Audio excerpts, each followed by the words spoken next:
Olá, tudo bem? Bem-vindo ao áudio 5. Ontem no áudio 4 nós falamos sobre o poder do perdão. E agora é a continuação do poder do perdão, a gente vai falar sobre o poder do agora. E eu vou contar uma breve passagem que aconteceu comigo para que vocês entendam como é que eu conheci esse poder. Ao chegar na Itália, minha vida deu um giro de 360 graus. Eu sempre fui independente, autossuficiente, dona de mim, empresária. E eu me vi agora dependente do meu marido, sem receita financeira, sem domínio nenhum da língua ou da cultura e sem habilidades maternais. Sem que nenhum ser da rua me conhecesse ou me prestigiasse, uma total desconhecida no meio de tantos outros. Descobri nesse período que nós estávamos tão acostumados a viver e enxergar que a vida era só aquilo, aquele trabalho, aquele tumulto, que quando a gente sai daquilo, é muito estranho. A gente começa a viver uma outra vida e parecia que aquilo tudo que eu vivia era normal. Acredite, pode ser comum, mas não tem nada de normal essa loucura que nós vivemos aí e a gente se coloca a viver todos os dias. É insano hoje parar e pensar como é que eu vivia e como vivem tantos outros. E mais do que isso, como é que eu aceitava viver tudo aquilo, porque eu penso que se eu vivesse hoje eu não conseguiria. Eu me lembro de acordar vários dias com o coração disparado e a sensação nítida de que eu estava atrasada para o compromisso ou para o consultório, enfim, de que eu tinha perdido a hora.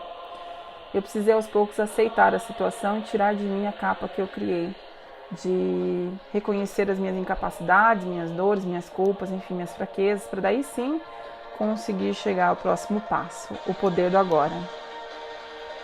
Eu já havia enxergado que minha dor era ser rejeitada. Havia notado tudo o que eu vivia ao longo dos meus anos de vida e era consciente da minha dor e de tudo que eu passei. Cheguei ao início do início, revivi minha infância, eu sabia exatamente como tudo havia começado, mas quando a ferida se abre, a dor dilacera e você contamina o ambiente.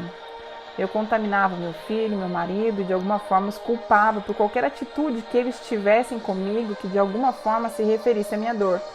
Era como se eu defendesse a minha criança interior com unhas e dentes, mas eu esquecia que eu machucava aqueles que mais eu amava dessa forma. Faltava então eu dar o próximo passo, que eu ainda não sabia qual era e nem como fazer, mas eu intuía que eu precisava sair daquele círculo doloroso e que já estava para mim até um saco aquela situação de saber qual era a minha história e não conseguir sair daquilo. Um certo dia, depois de uma discussão horrível com meu marido, o meu filho presenciou tudo e ficou muito assustado quando eu disse que eu ia embora e que eu não queria mais viver aquilo, que eu não queria e que aquilo era muito para mim. Pasmem, nada de tão horrível havia acontecido, apenas uma desatenção do meu marido para comigo foi o suficiente para minha dor latente sair expulgando pus para todo lado. Eu fui para o quarto e eu chorava com desespero e pedi a Deus que eu morresse. Pensei em tomar remédios, eu pensava que eu não era importante para eles e nem que eles tinham qualquer coisa por mim, sentiam alguma coisa por mim, que os dois viveriam inclusive melhor e que eles se bastavam. Meus pensamentos eram: você só atrapalha, você só cobra, você é pesada, seu marido não precisa de alguém como você, seu filho tem seu marido e ele vai ser muito mais feliz sem as suas crises, você não some em nada, enfim, por aí vai. O sentimento de rejeição era latente e eu chorava desesperada, em soluços, e ninguém entrava no quarto, daí a rejeição ficava cada vez pior, porque eles não queriam me atormentar, não queriam me tirar daquele meu momento. Em um momento eu fui perdendo as forças, eu estava deitada na cama e como uma energia, algo consumiu meu corpo e eu me sentia totalmente anestesiada e eu pensei: meu Deus, o que está acontecendo comigo? Eu vou morrer. Algo me consumia e o meu corpo estava todo em formigamento, era como se eu levitasse. Eu fiquei tonta e aí eu acabei fechando os olhos e as cenas vinham na minha memória.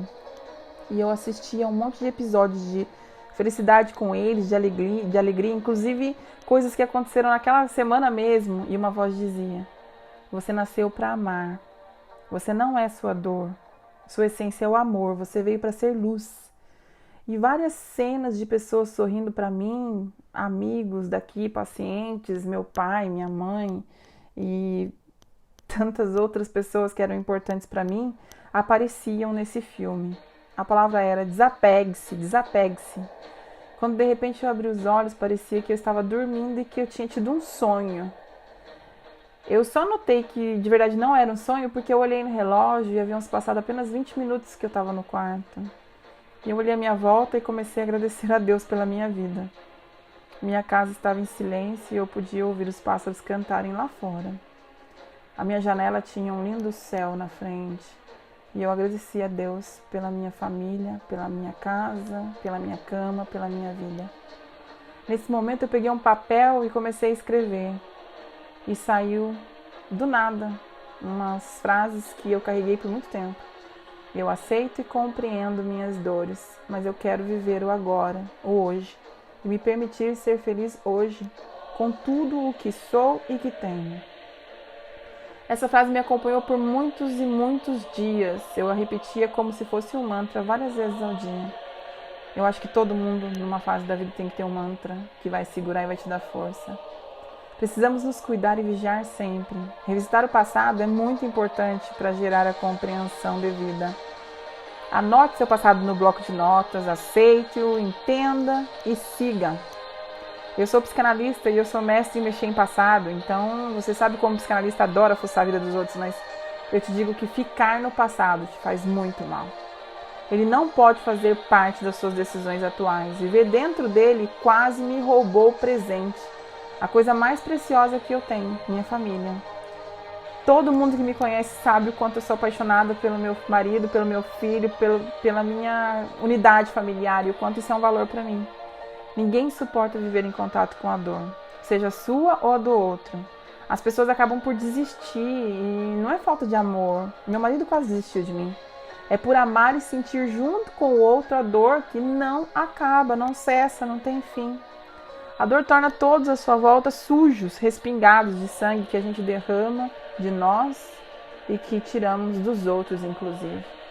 Você se habitua a se justificar através dela, como por exemplo, eu sou assim porque isso aconteceu comigo. Eu me tornei assim que foi o que fizeram de mim. A culpa é dos meus pais, a culpa é do meu padrasto, a culpa é da minha madrasta, a culpa é de qualquer um menos minha. A culpa é sua, das coisas que você já me fez. Como se ainda fôssemos crianças e não tivéssemos nenhuma responsabilidade sobre nós mesmos e sobre os nossos atos.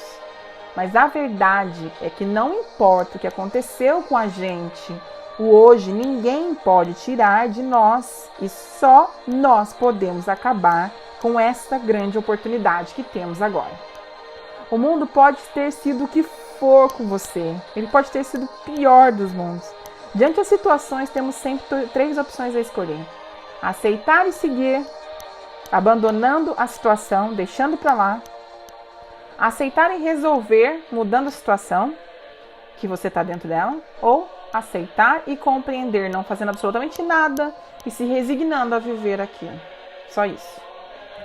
Usar nossa dor de muleta só piora todas as 3 opções. A nossa mente nos engana porque ela assume forma de proteção, mas na realidade ela não te protege de nada, ela te cria um falso mundo com muito mais dor.